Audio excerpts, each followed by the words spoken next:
أحصي يا الله المبدي.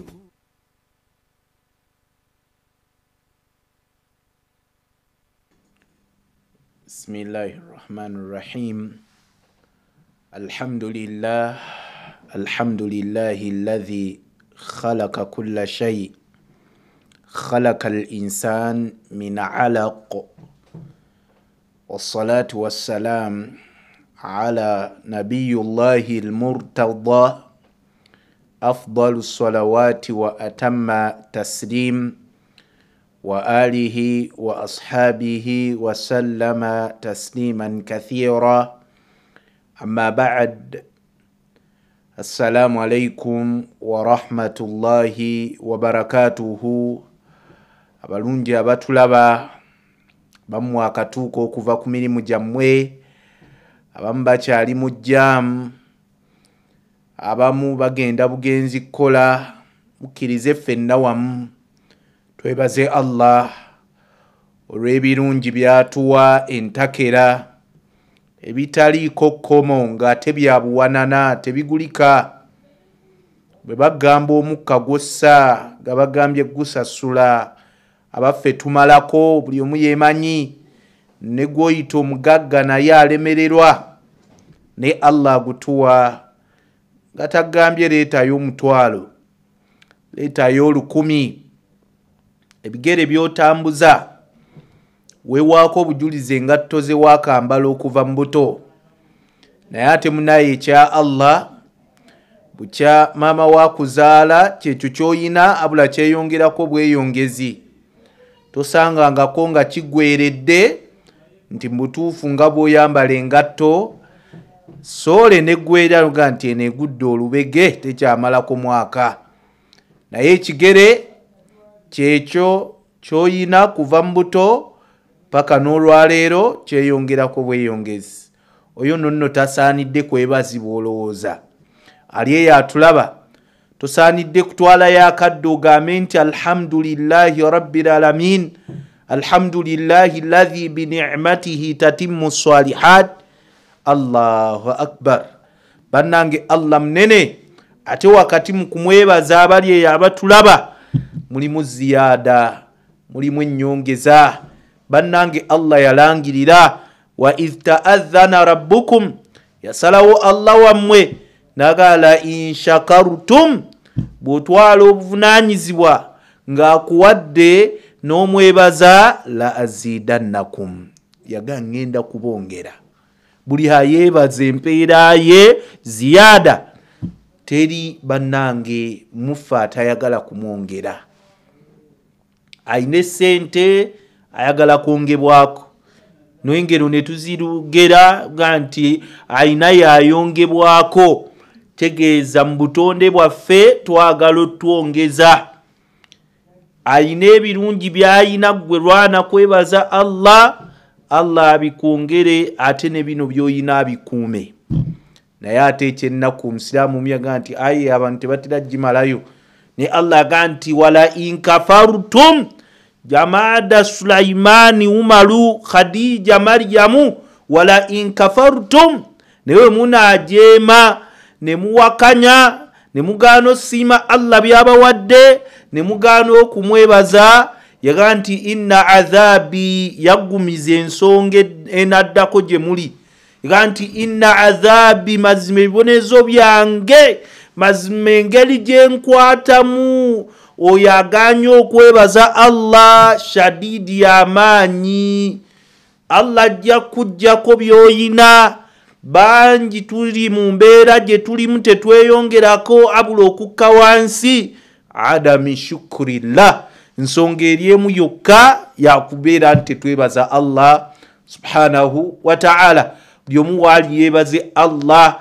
Ekyo kyakuwadde gw'olaba nti kitono, naye waliyo akisabidde emyaka ng'akyetaaga akisaba Allah, ne Allah tanaakimuwa. Naye ng'ate gwakikuwadde gwe tukiraba mu value. Waliwo abawanise nga nti Allah gundi oyo omuwadde ezzadde nange mpa, naye nga wallahi taliraba. Allah kyamugezesezza, naye ate gwe ezzadde toliraba nga kyengera. Wevuma bwevumye yandyebaziza Allah subhanahu wa ta'ala.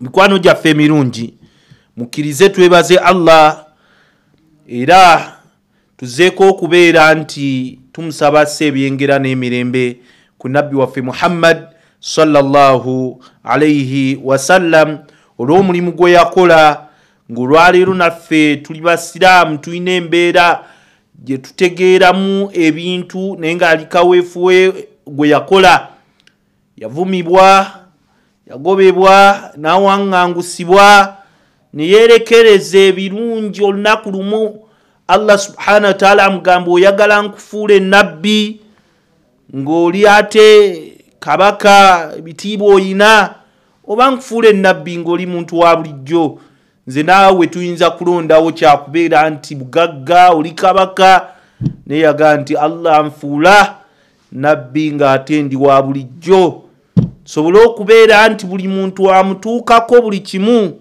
kimutuukako mu mbeera efaananako bw'etyo n'ayita mu bulamu obwali obwakanyigo ng'olwayo gwe tobutuukangako naye ng'embeera ekirimu bwali busiraamu bwe bwamutuusaako ebintu ebyamutuusibwako. Mikwano gyaffe emirungi mukkirize olunaku olwaleero tugenda kubeera nti twogera ku nsonga eya fadhul bina al masajid, obukulu obulungi obuli mu kuzimba emizikiti. Golabye emizikiti abawalabu bava gye bavudde abatake n'abalala abadubayi bajja ne bazimba emizikiti. Golooza bulungi ki bwe batunuulira ng'alaba mu maali ye okugifunamu emirembe alina okugyamu omuzimbo mulamba. Bamu ne bakaayana ng'awulya baagala saddaaka yaabwe muzikiti ng'era kimulumwa nnyo singa saddaaka ye ewetako ewalala. Twagala lunaku olwaleero oveeyo ng'otegedde lwaki olina okukwata akasawo ke seminti okateeke katakwi mosikwi okateeke ku muzikiti gwe katakwi ojja laba enfaanana omuzikiti gwe katakwi gye gufaanana nga naawe kikuwalirize ogende nti wallahi ensawo zino 5 kanziteeke katakwi mosikwi. Mikwano gyaffe emirungi emizikiti gya bbeeyi tuyina amaka tuzimbye kalina tuyina bangalo tuyina tusibye amategula n'ebirala naye ebyo byonna mataa'ul hayati dunya bulamu bwansi kiyita mu lujja buggwawo.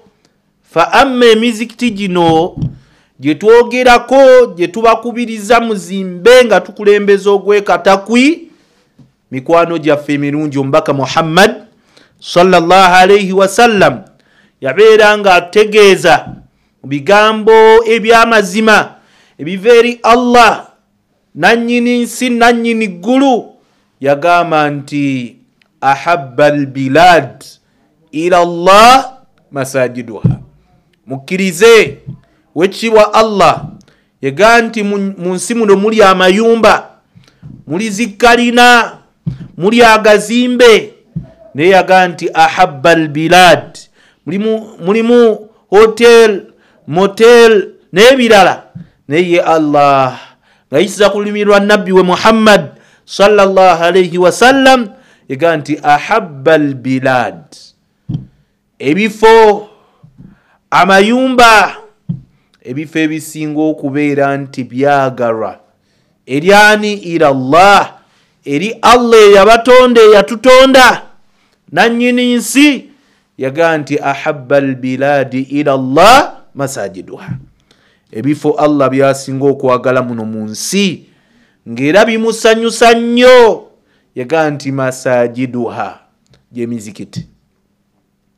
Wa abghada albilad ila Allah n'ebifo nga Allah subhanahu wa ta'ala abisunguwalira obusungu obw'amaanyi bye biriwa. Yagamba nti aswaquha bwe butale bajjamaani ojja kwewuunya lwaki butale kubanga ebiseera ebisinga obutale majami'ul fawahish wal fusuq. Obutale obwo ebiseera ebisinga lyekuŋŋaaniro lya buli kyononefu. Lyekuŋŋaaniro lya buli kyonono. Gyosanga shirik mu butale obwo, shirik ajjudde. Abaddu ba shirik. Oli munno okubeera nga atunda kimuluma. Nga nti gundi lwaki amazaawo mangu, lwaki bakasitoma bayita ewange ne bagenda ewuwe, ajja kiraba. Tajja kutunda, oyo n'agenda mu nsaasi. Ne weesanga nga babeera mu butale obwo nga beeroga, illa ma rahima Allah, okujjako oyo Allah gw'aba asaasidde. Ne bawangaala ku midaala gye bawangaalirako naye nga bali kuyiriza. Lwaki tekibeera ekifo mu bifo Allah byasinga okusungwalira?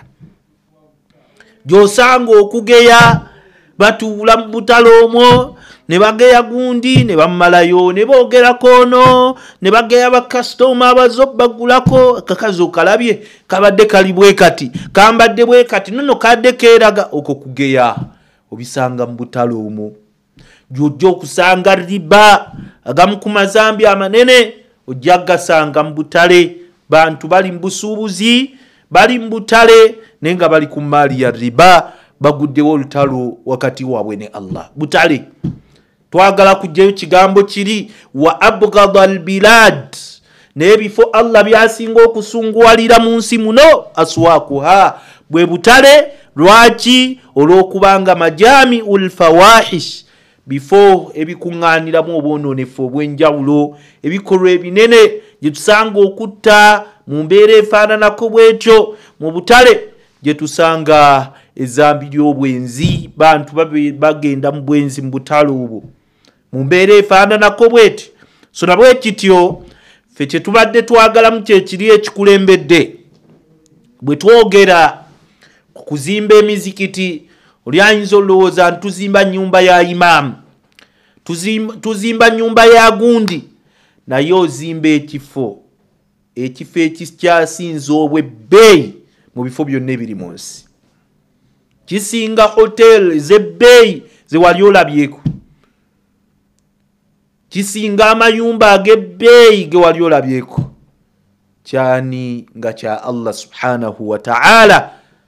Mu mbeera efaananako bwetyo gulabika gutya? Nga nannyini nsi akuyisirizaako gwe ssula ali eyo, gwe kaamaadi ali eyo, n'oteekayo ensawo za seminti 10 nti ki nzimba ekifo mu bifo Allah subhanahu wa ta'ala byasinga okwagala. Olwa hadithi eyo n'obunene bwayo sujja kubeera nti tulinda. Yenna omuntu omugezi batuga nti al-aqil yakfihi al-ishara, muntu omugezi omulaza bulazi nti awo n'ayangu okukola ekyetaagisa. Bw'omala okuwulira gwali eyo, bw'omala okutegeera nti ebifo Allah byasinga okwagala gy'emizikiti, ate byasinga okutamwa bwe butale, ne weetereeza n'oga nti kanteeke ettoffaali ku kifo Allah subhanahu wa ta'ala kyasinga okubeera nti ayagala. Baluganda, mikwano gyaffe emirungi, mukkirize era tubategeeze obumu ku bukulu bw'emizikiti nga mwana wattu Allah subhanahu wa ta'ala mu suratu al-Maida yagamba, innama ya'maru masajid Allah man amana billah wal yawmil akhir wa aqama as-sala wa ata az-zaka wa lam yakhsha illa Allah fa'asa ulaika an yakunu minal muhtadin. Mikwano gyaffe mirungi, Allah atutegeeza musatu Maida aya 18 iga nti innama ya'maru masajid Allah, oyo ayerekereza n'akwata emitwalo 10 n'akwata emitwalo 2 n'abeera ng'agiteeka ku nnyumba ya Allah. Ti omuzikiti gwe katakwi. Baddu ba Allah abalungi abamu bayinza okulowooza nti twogera ku muzikiti matiri bonna tugenda kukola ripeeya. Muzikiti gwetaagisa kuzimbibwa.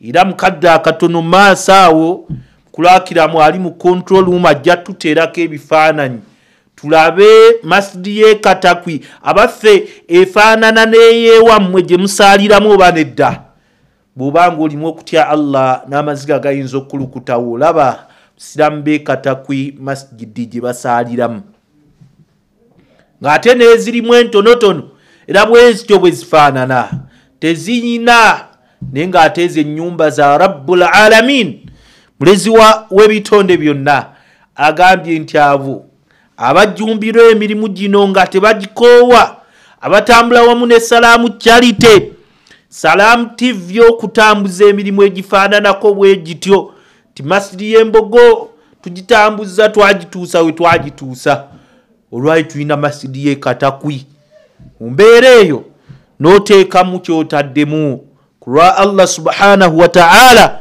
Allah akukakasizzaako obukkiriza Allah akonye stampu mu bukkiriza abo agenti innama ya'malu masajid Allah man amana billah aba abazimba emizikiti abo abo abayimirizaawo emizikiti abo abajjumbira okujja eri emizikiti man amana billah beba abakkiriza Allah bannange olwali twagala iman era tumanyi nojjeeyogerako nga nnyina iman naye imaani tulina mu bintu mwe tugirabira nti oyo omusajja alina imaani naye bimu ku byo Allah subhanahu wa ta'ala bye yatulaga nti singa omuddu aba abikoze aba alina imaani kwe kubeera nti weenyigira mu kuyimirizaawo ennyumba za Allah weenyigira mu kubeera nti obulamu bw'obuteeka obukuumirako mu muzikiti oyina akakwate kanene n'omuzikiti olwaleero bangi muffe ng'enkolagana yaffe wakati waffe n'emizikiti ntono nnyo waliwo agendayo mu wiiki n'agendayo lunaku lwa jjuma waliwo agendayo ng'alinda iidu waliwo agendayo mu ramadaani Allahu akbar waliwo agendayo mu mwaka omulundi gumu ku iidi emu n'aga nti kammale gagendayo ku iidi eno ey'ebisolo naye kimanye nti ottattanya obulamu bwo waliwo gwe bagenda otwalayo ng'amaze kufa bakutwale bagenga tetumumanyi bakunnyonnyola abantu nti omusajja asula wali emabega Allah amututte inga situmanyi abadde asaalirawa bakuleeterwa naakola ntya Allah atugambye abajja eri emizikiti abazimba emizikiti abayimirizaawo emizikiti be baani man amana billah Allah abakakasizzaako obukkiriza bulijjo onoonya ebintu ebigenda okumekinga okubeera mu bakkiriza onoonya ebintu ebigenda ozimba obukkiriza abo ke kaseera masjidi Katakwi weeri Allah yakyogedde abazimba emizikiti gye baba balina imaani kwata essimu yo muganda wange andaba omulungi jakusaba mukulu Akiramu abeere ng'atuyirako ebifaananyi ebyo naawe olabe kye twogerako ekiri e Katakwi kyekiri ewammwe e Kawempe kyekiri ewammwe e Maganjo masjidi ye Katakwi gwe ogikompeyalinga n'eyeewammwe bwetyo bweri ennyumba ya Allah esaanidde okufaanana bwetyo foto gy'oyo gyali mukulu Akiramu njamusaba li mu control room awo agenda kubanga amututeerako mu mbeera efaananako bwetyo tulabe insha Allah okwatibwe naawe muli ekinyegenyego ogaye nti lwaki ennyumba ya Allah efaanana bwetyo ng'omaze okutegeera nti obukkiriza bwe ebimu ku biraga nti olimu empeke y'obukkiriza kwe kwetaba mu kuyimirizaawo ennyumba z'owekitiibwa Allah nga tuzizimba taddeko kyotaddeko omuzikiti guzimbibwe mu kugizimba emizikiti mulimu okubeera nti tetugisenguka obulamu bwo eswala zo zireeta ku muzikiti duruusu ng'ezo nojja n'osoma ku Qur'ani azkaari otudde mu muzikiti naye ng'oli kukubeera nti otendereza Allahu subhanahu wa ta'ala ebyo byonna imaratul masajid ebyo byonna tubikola nga tuzimba muzikiti oli ayinza okulowooza okuzimba omuzikiti kwe kuno kwe kubeera nti utaddeko ettofaali fahasibu nekimala bwe tumala ogizimba ne giyimirirawo ate era tukubirizibwa ogizimba nga tugibeeramu emizikiti egyo nga tujja ne tusaala ne tujja ne tusomeramu Qur'ani ne tutuula mu duruusi ezibeera mizikiti egyo okonna tubalibwa nti tuzimba mizikiti. Mikwano gyaffe emirungi bwe weeyongerayo omukubiraga nti okkiriza Allah era okkiriza olunaku lw'enkomerero mulimu okubeera nti weetaba mu ibaada ez'okubeera nti ozimba emizikiti mu mbeera yonna nga bwe tulabye. Wa aqama sala n'osaala esswala wa ata zaka era mbimukubiraga nti olina iman mulimu okusaala wa ata zaka mulimu okuwa zaka mu mbeera efaananako bwetyo. Walam yakhsha illa Allah nowangaala muno mu nsi nga tolina kyotya nti wenaakwata ku mutwalo guno nenjijako 5 obwavu bujja noga nti kangukwateko nti Allah wange gyali eyaleese omutwalo bwe mbanga mmenyeeko 5 nenzizaayo nnyumba yeeyimirirewo notatya bwavu notya Allah nomanya nti ajja kuddizaawo eyaggabiridde olwaleero nomanya nti wemba muddiza wakati mukuwaayo ennyumba ye ebeere weeyimirirewo ajja kunzizaawo kyage nti walam yakhsha illa Allah notabaako kyotya kyonna kujjako ng'otya Allah subhanahu wa ta'ala. Yaga nti faasa abono nno betwogeddeko waggulu abazimba emizikiti ku lwa Allah abasaala esswala abawa zaka abatatya kyonna okujjako okutya Allah waabwe mu mbeera zaabwe mu bulamu bwabwe. Faasa ulaika an yakunu min almuhtadin abantu abo Allah subhanahu wa ta'ala abakakasaako nti bajja kulungamizibwa bajja kubeera mu lubu lwabo abalungamiziddwa mu mbeera efaananako bwetyo ng'ate bwe tuba twagala emirembe muno mu nsi n'oluvannyuma lw'obulamu muno obw'ensi twetaaga hidaaya twetaaga obulungamu mu mbeera efaananako bwetyo. Mukkirize mu ddakiika 2-3 tukwate essimu zaffe mu mbeera efaananako bwetyo onyigemu nga bwe bakyatuleetera faananya ebyo ebyakatakwi insha Allah onyigemu olabe naawe kyeweeteerayo olage nti nange nnyinamu kubukkiriza ku lwa Allah wange masidi y'ekatakwi eyimirirewo ng'eriko akasawo kaako esseminti olwaleero ensawo za seminti mbeka eziri ku mayumba gaffe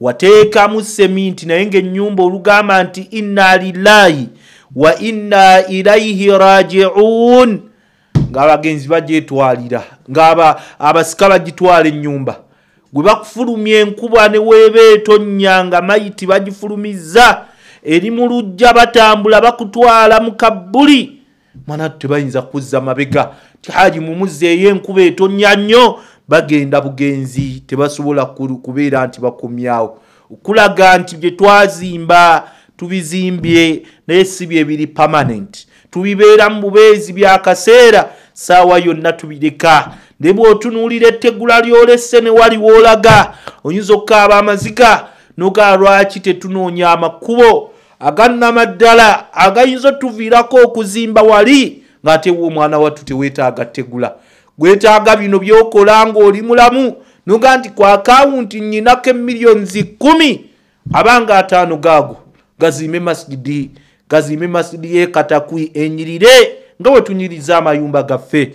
Omugezi al ukalau 3 abamanyi batutegeeza abagezi bali 3 naye omukubbo ayitibwa nti mugezi ng'oyagala obeere mu abo ga nti man bana kaberahu yoyo azimba kabbuli ye kabera ayadekula la dalu lilmar'i bategeeza omuntu talinayo nnyumba okujjako eyo gyazimba nga tannaba kubeera nga ava mu bulamu buno obw'ensi.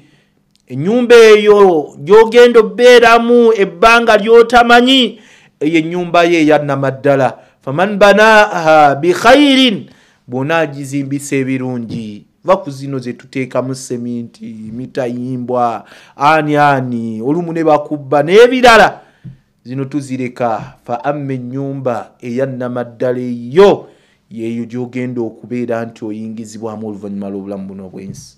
Nga nti faman banaha bikhair, anagizimba n'ebirungi, mathalan okutta akasawo kamitwalo 3 akasementi, nuga nti ennyumba ya Allah eyekatakwi masjid eyo ntaddeko ensawo za sementi 3 gy'emitwalo 9.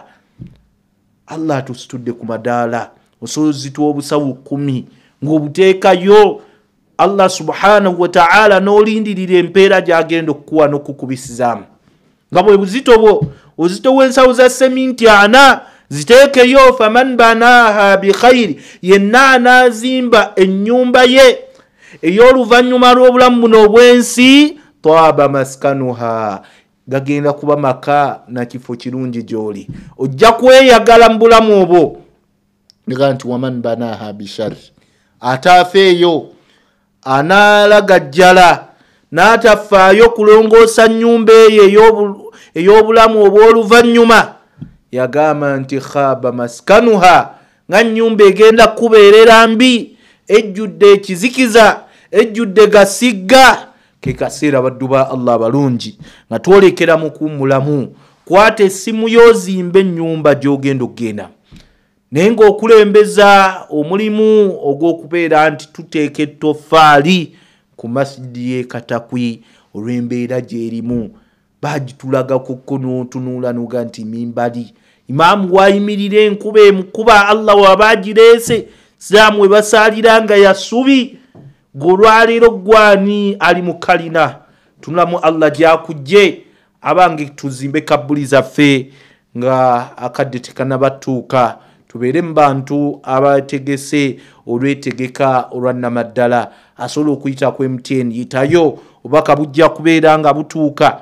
Asobola okubeera ng'oyita ku Airtel, obubaka bujja kubeera nga butuuka. Sobola okubeera nti ennyumba ya Allah tugiyimirizaawo, kyekimu kugiraga nti tuli bakkiriza, kyekimu kukiraga nti tukkiriza nti kiyama gyeri waliyo obulamu oluvannyuma lw'obulamu buno obwekiyita mu luggya mu mbeera efaananako bwetu. Mukkirize tubeere nga tuwummulamu, naye twagala tukomewo n'amannya gammwe nga mulaze nti Allah otuwadde ebirungi bingi, naye naffe katuzzeeyo gy'oli ennyumba ye eyimirirewo. Sobola sula mu kalina ng'ate yo yassubi kubanga byokoze bingi. Tuvaako, lowooza ku nsonga eyo era osindika obubaka bujja kubeera nga butuuka. Saba Allah abawe obulamu obulungi. Tukomawo tuwummulamu katono, tuvaako.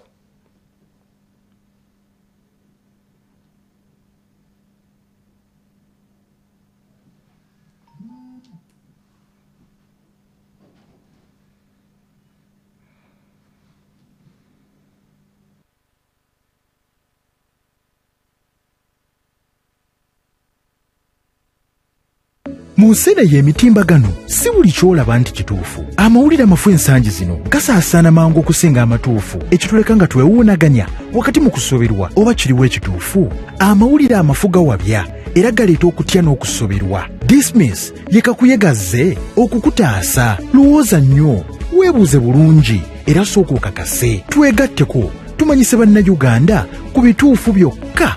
Dismiss, weebuuze, noonyereza, okakase. Ffenna awamu tulwanyise amawulire amafu.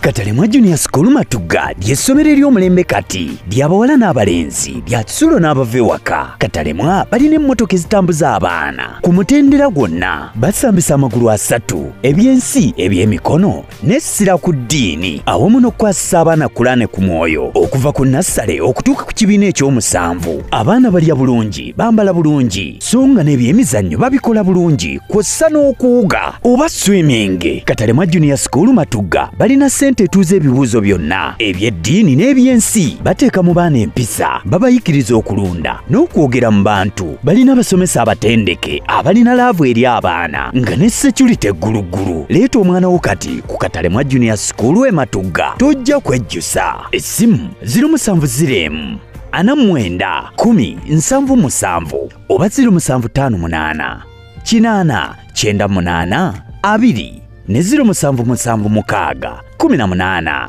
65 42 gatta ku 0758 47 54 95. Katalema Junior School Matuga, ennono ya kusomesa. You used to tell me that I don't make you happy. All that time you would be complaining.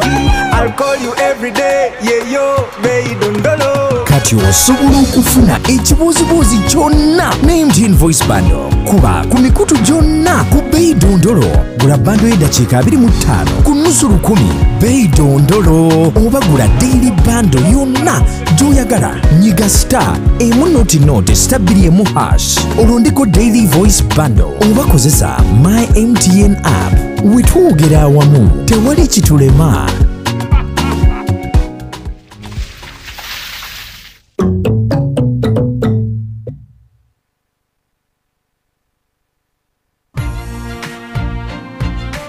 Kin Islamic Junior School Nsanji Muzinda lino ly'essomero eritandikiddwawo okunyweza omusingi gw'omwana wo asobola okuganyulwa mu kusoma kwe. Liri ku musingi gwa Busiraamu nga naye n'abenzikiriza endala baanirizibwa. Tutandikidde ku baby class okutuuka ku P5 ab'ekisulo wamu n'abava ewaka. Tulina emmotoka ezitambuza abayizi saako endabirira first class. Tusangibwa Nsanji Muzinda ng'okyamira ku poliisi y'Ensanji n'oyingira munda kilometers nga 3 zokka. Abasomesa, endya, ensula na buli ekiri ku ssomero kya mutindo. Okumanya ebisingawo tukyalireko ku ssomero Ensanji Muzinda oba tukubire ku 0742 833 333 oba 0772 096 476. Kin Islamic Junior School, ignite the future. The number one for me. The number one for me. Oh, oh, number one for me. Say hello to Kevin. He is just beyond words. Your ultimate BFF for football nights. He is the man that you just cannot silence.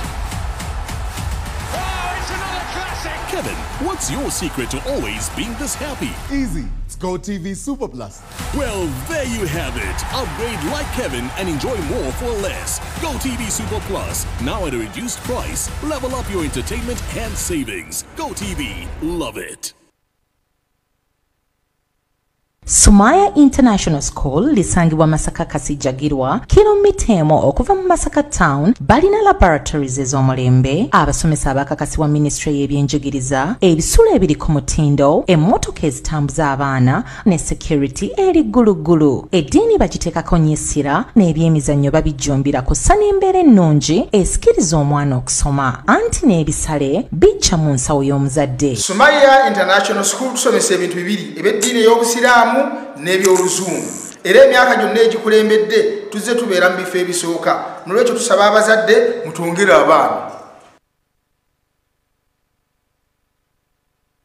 Ensibulirwa egenda ekula yeetaaga basomyeko ate nga bagunjufu. Ekyo ffe tukikola ffekka. Ikra Nasaland Primary School ebbajjo seta mukono tugunjula emiti emito gy'abawala n'abalenzi gya kisulo n'abava ewaka. Abayizi basoma ne bakwata anti abasomesa babafaako. Abannasale balabirirwa nga abali ewaka. Tusomesa abaana buli ssomo erina abafuula ab'enjawulo. Endya n'ensula byo bisufu emmotoka ezitambuza abayizi weeziri. Tuli ku bwaguuga bw'ettaka okuli ne faamu anti abaana tubayigiriza obulunzi saako okulima ebyemikono wamma bw'otuuka ku ssomero olyegomba. Tusomesa eddiini n'ebyensi. Omuzikiti guli munda. Yogerako n'abakulembeze b'essomero ku ssimu 0772 35 37 78 oba 0705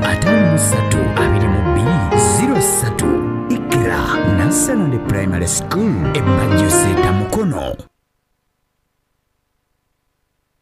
Introducing the next evolution of streaming in Africa, re-engineered from the ground up. A new look, a smarter, faster interface, seamless, powerful. AfroMobile is now easily available across all your smart devices, smart TVs, smartphones, tablets, and more. From live TV and events to your favorite on-demand shows, Afro Mobile delivers an ultra-smooth, uninterrupted streaming experience anytime, anywhere. Download and update your Afro Mobile today. Afro Mobile, authentic African stories. Have you heard about the new sure way to have an investment make you money stress-free? Well, the answer is Waterfront Hotel Apartments Munyonyo. Located in Munyonyo, one of the most prestigious locations in Uganda, this is an investment like no other. With guaranteed monthly rental income of up to $1,900 for the first 3 years, Waterfront Hotel Apartments will give you incredibly high rental income, moreover, hassle-free. Now is the time to own a fully furnished, fully serviced, and fully managed hotel apartment and get the highest value possible with guaranteed rental income for the first 3 years. Call us now on 0312 216 000 to book this limited opportunity. Mengo Technical and Business Institute and Nansana. Ye Institute jemba tenonya katinjizute bebatende kumwana na kubuka. Mengo Technical and Business Institute Nansana bebuka beba kubumukutendeka diploma ne certificate mukose zinga electrical, building, plumbing, mechanics, catering, tailoring, accounting and finance, business administration, nursery teaching ne courses endala nyingi. Tulina UPTEP center numbers mu diploma ne certificate. Tulina basari eriabe ekisulo mwosasulira emitwalo 4 buli tamu kwekuli okusula mwemuno okulya. Tusangibwa mabega wa kanisa ya Pastor Bugembe Nansana nga n'okumanya ebisingawo noti 772 3 18 kinana mwemu ne noti 7 12 noti 7 18. Omuzadde kankwanjulire Hamza Islamic Schools Eruwero ngeno gyosomeseza omwana wo ngero oluvaayo agenda butereevu ku university. Era omuzadde nkujukiza nti ebibuuzo bya UNEB omwaka oguwedde ffe twasinga mu Luwero yonna abalala ne batugoberera anti tulina abasomesa abakugu era abatendeka obulungi ku njuyi zombi kuno gattako bamasheyi kw'ossa ebikozesebwa ku ssomero okugamba nga computer laboratory, library, science lab n'ebirala bingi. Gattako ebisulo by'abayizi nga n'amasannyalaze ssaako amazzi tegaviirako ddala. Tuli mu kifo ekikazi ddala okuli ebisaawe nga n'abayizi tulina we tubasomeseza okulima ssaako ebyobulonzi. Tutwala abaana abawala n'abalenzi abasula ku ssomero n'abava waka era nga bava waka tulina n'emmotoka ezibatambuza. Security eri ggulugulu era omuzadde bw'otuwa omwana oba omuteeredde ddala mu mikono emituufu. Okumanya ebisingawo tukubeko katikati kubanga okuwandiisa abayizi kwatandika dda ku ssomero. Tukulindiridde.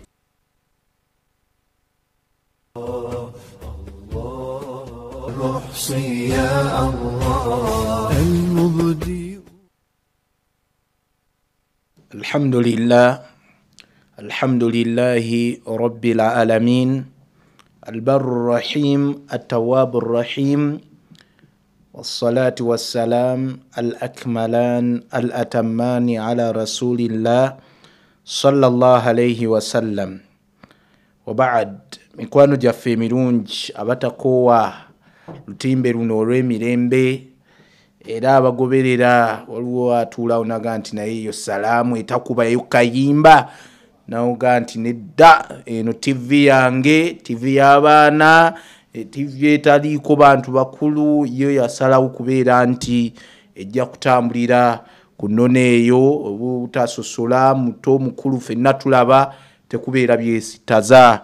Tubeebaza okulonda olutimbe luno olw'emirembe nga totuuse waka oluteekako bwoti ebasalaamu mu mbeera efaananako bwetu. Tubeebaza ogyekuumirako.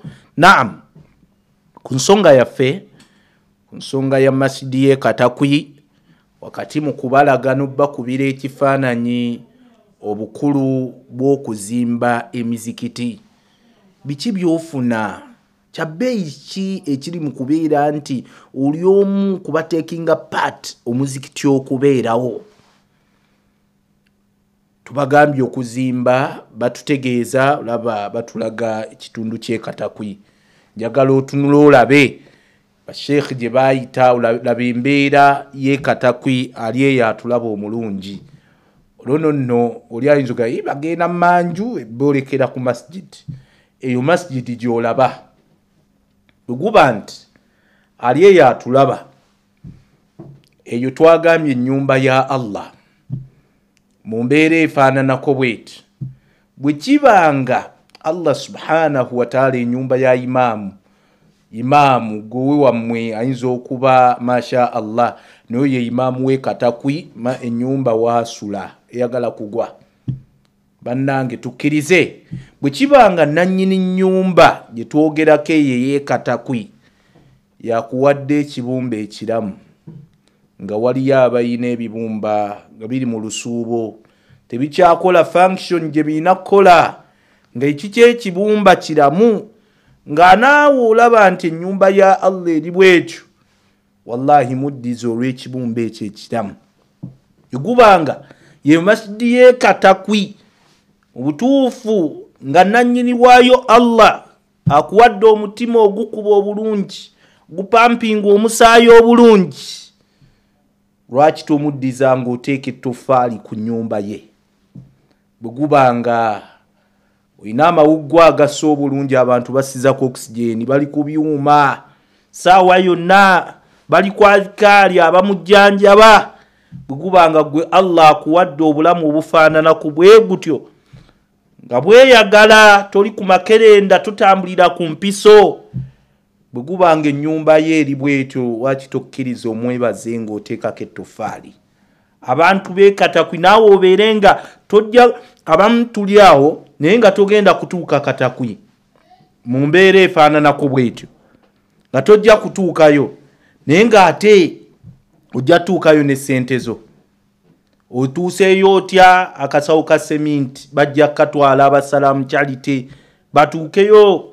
omutwalo go emitwalo 10 mu mbeera efaananako bweti kaakati kkiriza oyite ku namba ya Airtel oyite ku namba ya MTN obubaka bujja kubeera nga butuuka tutunulire ennyumba ya imaamu gwotunulire eyo owoza yakyuyi kimu naye teyenkana eyo ya imaamu tunulira masjid Allahu akbar mukkirize olw'ebyo tukonyeeko nyumba masjidi oba masajid za Allah subhanahu wa ta'ala tusiime Allah byatukoledde olw'obulamu obulungi olw'amaka amalungi olw'ezzadde lyatuwadde ng'oteekayo ng'omanyi nti Allah mwebaza olw'okubeera nti ampadde obulamu obulungi ennyumba ye eyimirirewo ya muli ya ssubi enkuba weetonnya ndowooza amazzi gabayitamu nga bw'olaba masjidi weefaanana mukkirize tweyongereyo nga bwe tulaba ekifaananyi ekyo mpola mpola nga n'ebigambo wetubiwuliriza bwe twogera ku bukulu bw'okuzimba emizikiti twesanga nga tulaba mu bimu ku bintu legase omuntu ze yandireseewo ebintu ebyo ebisigala ng'ovuddewo ebimu ku bisinga ebbeeyi nabbi sallallahu alaihi wasallam atusomesa n'atulaga gy'emizikiti emizikiti egyo mwana wattu bw'obanga ovudde mu nsi ng'olina ettofaali ly'otadde ku muzikiti tuyinza obutajja mu busobozi obw'okuzimba n'oguzimba bw'omu naye nga gye bali era abasobola okuzimba n'aguzimba bw'omu naye tuba tukyali mu mbeera ey'okugattaganya n'obaako ky'otaddewo nga bwe tugenda olaba obulungi bwakyo ti hadithi eyogedde kuzimba omuzikiti naye nze sirina busobozi buguzimba nzekka naye ndeese kino nfunamu ntya tugenda kubeera nga mwana wattu tukiraba kaakati mu hadithi ya Abi Hurayra Allah asiime ku ye atutegeeza kyumbaka Muhammad sallallahu alaihi wasallam yagamba inna mimma yalhaqu almu'min min amalihi wa hasanati mu bintu omukkiriza waaba afudde nga byo bisigala bimuweereza empeera wadde amaze okufa ali mu kabbuli ye bye bino wammanga nga byo togenda sirisa tokyasobola kusaala tokyasobola kusoma Qur'ani tokyasobola kusaddaaka naye ng'olina investments mu bulamu tukkiriza omuntu asobola okukula nga takyakola naye ng'ata areceiving sente ebiseera ebisinga aba yakola investments, yateekawo apartments, yateekawo ebinaamuliikiriza ng'amaanyi gamuwedde. Kadhalika ne mukabbuli osobola okubaako kyo investinga wakati mu kubeera nti inkata amaluka, Allah akugjeeko kola kubanga eyo wabeerayo kusasulwa mu mbeera efaananako bwetyo tewabeera kola. Waliwo ebintu by'oyinza okubeera nti weekolera mu bulamu, Allah subhanahu wa ta'ala n'abeera nga mwana wattu asigala kuwa empeera niwo n'abeera ogenzi mu kabbuli.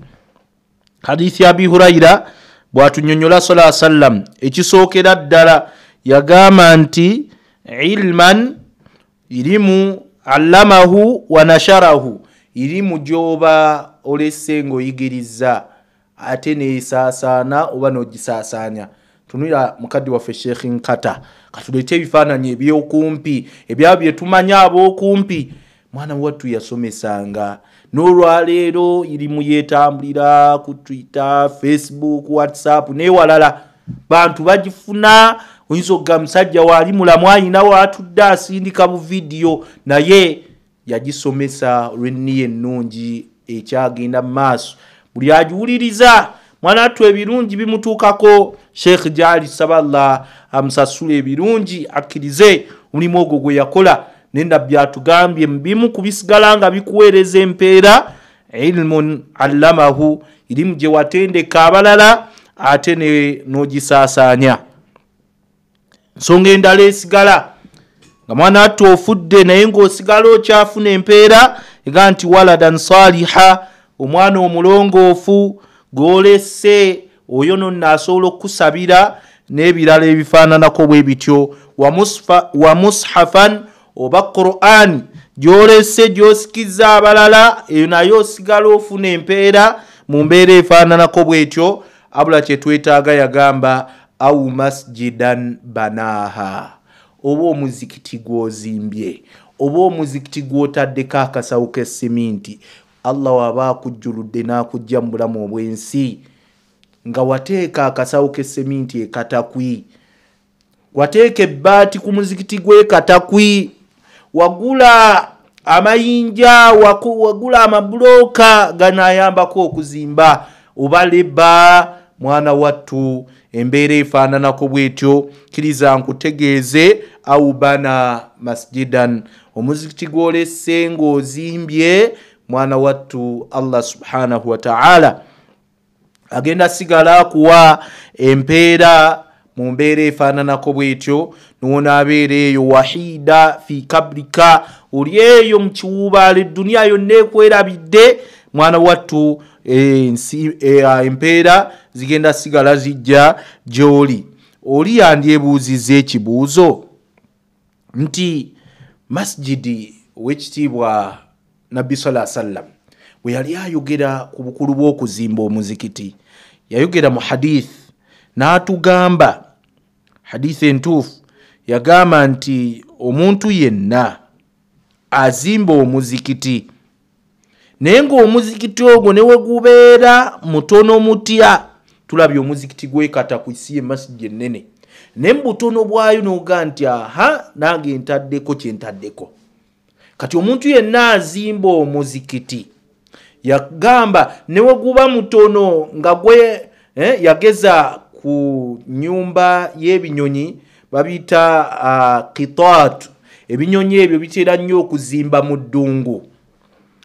Kati ennyumba gye kiba kizimbye oba tosobola na kusaaliramu, nekyo ebinyonyi ebyo bibeeramu era ne bibiikiramu amagi. Kati yagamba nti n'ozimba omuzikiti nga gwenkanangaako, just okugeza okulaga nti tonyooma kyonna ky'oba otaddeyo, oba masjidi muzimbye efaanana etya ntono nga bwe busobozi obubaddewo, tonyooma. Allah yasiima tyabadde basaba sente z'omuzikiti, obusobozi wange zibadde 15,000.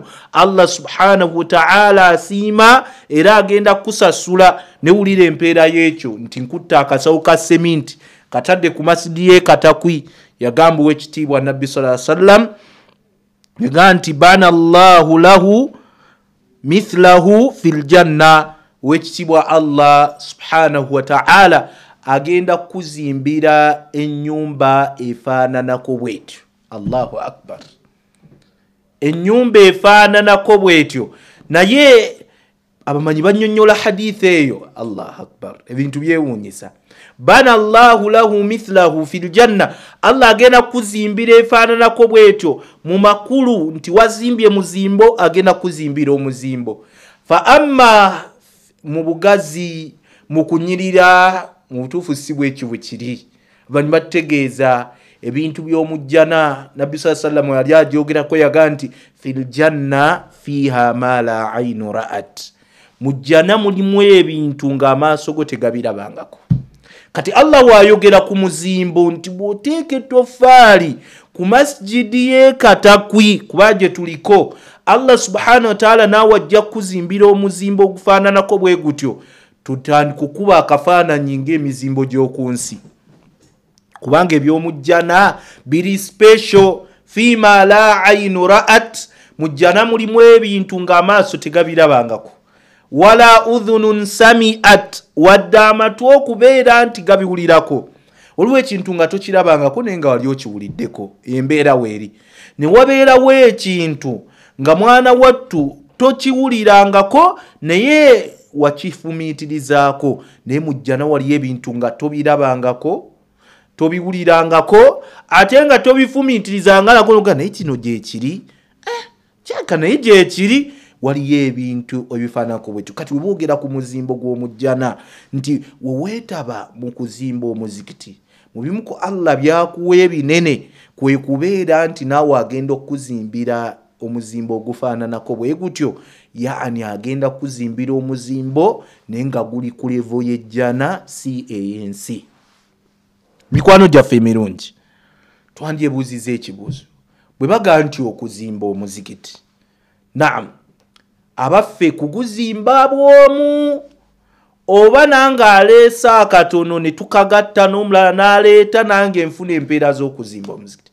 Abamanyi bayogera ebigambo bingi ku nsonga eyo. Ne mukkirize mbategeeze, omuntu buli kimu kyakola Allah agenda musasula. Gy'okoma okulafuubana ne Allah gy'agenda okukomukuwa. Faman ya'mal mithqala dharra, kibuuzo ekyo bakibuuza Sheikh Uthaymin rahimahullah, nti weboogera okuzimba omuzikiti, abaffe ono aguzimbye gwonna, naffe abazze nga twegattagatta, abaffe naffe tufuna empeera ziri nti tuzimbye omuzikiti nange ze bampa. Sheikh naga nti abaffe temusoma suratu Zalzala paka gyekoma. Allah yaga nti faman ya'mal mithqala dharra, omuntu yenna alibeera kuno ku nsi n'akola akalungi, khaira akalungi, nga dharra kenkana oba n'okusingawo mu butono, empeke y'akalo akantu konna akanyinkuuli gwe koomanyi naye nga kaali kalungi, yarahu ku lunaku lw'enkomerero olujjudde obwenkanya, Allah subhanahu wa ta'ala omwenkanya agenda kaleeta era akusasule. Yaani 10 ky'okutadde ku masjidi, 5 by'otaddeyo, 4,000 z'otaddeyo, omutwalo gw'otaddeyo, yarahu Allah agenda gukuleetera nga ate gwo agusavuwazza. Kwa Nabbi sallallahu alaihi wasallam tuga nti omu ku mmwe buli waawaayo saddaaka nga tennabatuuka mu salamu charity esookera mu mikono gya Allah. Allah subhanahu wa ta'ala yasooka ogiwero kaaminga, bwetuuka mu mikono gya Allah, fayurabbiha kama yurabbi ahadukum fa'aluhu. Omuntu owekibwa Allah saddaaka ye yagirira n'agisavuwaza nga bw'olaba omu ku mmwe walunda akabuzi ke nga kabadde katono n'akalunda ne kasafuwala. Yaani ky'owaddeyo Allah ataakikubisaamu. G'owaayo 10,000 olw'enniya ennungi ate Allah akubisaamu, tagenda kusasulamu nga 10,000 lw'owaddeyo, ate agenda kusasulamu empeera ennene. Kati tonyooma ky'oba owaddeyo, akatono ako k'okutte n'owaayo, yarahu Allah subhanahu wa ta'ala agenda kakulaga era akusasula empeera nga nsava mu mbeera eyo. Kakati abamanyi bategeeza omuntu singa aba awaddeyo okuzimba omuzikiti ataddeko akasawo ka seminti obusawo 10 nti ensawo za seminti 10 za meka za mitwalo 3 noteekayo ensawo za seminti 20 za meka za mitwalo 6 noteekayo bw'okola bw'otyo tulaba nti oba tozimbye muzikiti gwonna nayo ina empeera za mirundi 2 abamanyi batubalira empeera esooka ey'ekyo ky'owaddeyo Allah agenda kikusasula empeera ey'okubiri ey'okubeera nti tataawan wegasse n'abalala fil birri mukola obulungi wa taqwa ne mukutya Allah kubanga ennyumba eno gy'ozimba ya Allah ate ejjudde obulungi kugasa abantu beekataki goyinza n'obutasaalirayo maybe nga Allah akikuwandiikako nekiri ayina mbirowoozo by'obeeraawo nga tolina na mbirowoozo nti nze oba naatuukako ekataki ye nga kyekintwalayo ni Allah sokutwalayo naye nga olwetuzimba lwa bulungi lwa busiraamu bukulaakulane lwa bulungi b'ekitundu ekyo ekyakatakwi nabo bafunemu basaalire walungi nga nawo ewakusanyusa mu mbeera efaananako bwetyo kati Allah ayina empeera gyakwongeramu ey'okubeera nti tataawan fil birri wa taqwa wegatta n'abalala ne muyambagana mu kubeera nti mukola obulungi eyo nayo mpeera ndala wallahi Allah mwenkanya lwaki tukwate essimu yo onyigemu kolabe mwana wattu nga mikwano gyaffe emirungi gino egyakulembeddemu lwakuba akadde katwala egyakulembeddemu mu kuwaayo wano nengera Allahu akbar we muganda waffe yatuuse Farida yatuuse n'emitwalo 4 olwakadde tuyinza obutamenya waliwo Khadija nakyeyuna emitwalo 2 waliwo Hasani Kojo emitwalo 6 Allahu akbar Allahu akbar Allahu akbar we muganda waffe Fatima emitwalo 5 weddu na yatuuse olwaleero tulaba bahaji be bakulembeddemu Hassan yakyatukulembeddemu n'emitwalo 6 kiriza nkutegeeze nti Allah agenda kuwa empeera ng'erimu emirundi 2 empeera esooke y'ekyo ky'owaddeyo nti okiwaddeyo Allah agenda kukuwa yasinga omumanyi obuzito bw'empeera gy'agenda okukuwa empeera ey'okubiri osazeewo okwegatta n'abantu mukole obulungi Allah atugamba mu suratu Ali Imran wa ta'awanu 'alal birri wa taqwa abange twegatte tuyambagane mukola obulungi mukutya Allah mu mbeera efaananako bwetyo obuyambi obwo ne mwegatta wamu ono n'aleeta 4 ono n'aleeta 5 nga baganda baffe bakoze gwoliriddawa empeera ezo okubeera nti ogenda kubeera nti zikuyitako mu mbeera efaananako bwetyo mukkirize mu ddakiika emu eno gye tubuza tugambye atukulembeddemu Hasani n'emitwalo 6 azeekaawo Ajat Fatima n'emitwalo 5 azeekaawo wa mitwalo 4 n'abalala mwebali mu mbeera efaananako bwetyo naye mu ddakiika emu saba mukkirize muteekewo embeera olw'okubanga omuntu azimba omuzikiti Allah Nabbi sallallahu alaihi wasallam ategeezezza nti naawe Allah akuzimbira omuzimbo ogufaananako bwe gutyo mu jjana ng'ate guli ku levo ey'ejjana tulowooza ebyensi nsaba Allah subhanahu wa ta'ala abeere ng'asiima buli muntu yenna ayerekereza amulongoosize oganize saba Allah alongoose ebibumba byaffe saba Allah alongoose emitima gyaffe saba Allah alongoose amawugwe gaffe abantu bangi bali malwaliro saba Allah taase ebifo ebifaananako bwe bityo kuwangaala obulamu nga bwa mu ddwaliro saba Allah obeere ng'obutaasa olwa saddaaka ze tukoze eri ennyumba y'okubeera nti naye enyirira ate mu mbeera efaananako bwe tusaba Allah obeere ng'otusiima otugaggawaze ne halal abaddu bano abawaayo Allah intakera saba Allah obasiime were ng'obaggulirawo mwe bye bakola obongere we bajja baleme kubeera nti wakalira wa sallallahu ala khairi khalqillah salatullahi wa salamuhu alayhi walhamdulillahi rabbil alamin wa hadha assalamu alaykum wa rahmatullahi wa barakatuh روحي يا الله